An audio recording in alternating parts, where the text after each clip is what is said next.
তাদের জ্বালা হচ্ছে এবং এই জ্বালার কারণেই তারা এইসব কর্মকাণ্ড করছে।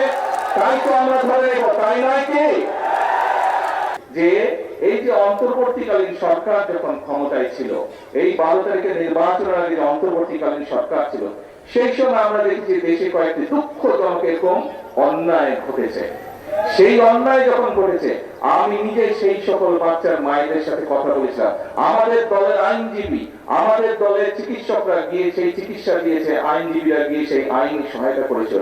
কিন্তু তখন আজকে যেই সকল ব্যক্তিরা হইচই করছে, রাস্তা অবরোধ করছে, বড় বড় কথা বলছে, সেদিন কিন্তু তাদেরকে আমরা মাঠে দেখিনি। সেদিন কিন্তু তাদেরকে আমরা দেখিনি যে তারা অবরোধ করেছে। তাহলে কি আমরা ধরে নেব আজকে যেহেতু জনগণকে 12 তারিখের নির্বাচনে বাংলাদেশের জনগণ যেহেতু বিএনপিকে ভোট দিয়ে সরকার গঠন করতে ক্ষমতা দিয়েছে, সেই জন্যই তাদের জ্বালা হচ্ছে এবং এই জ্বালার কারণেই তারা এইসব কর্মকাণ্ড করছে। তাই তো আমরা ধরে নেব, তাই নয় কি?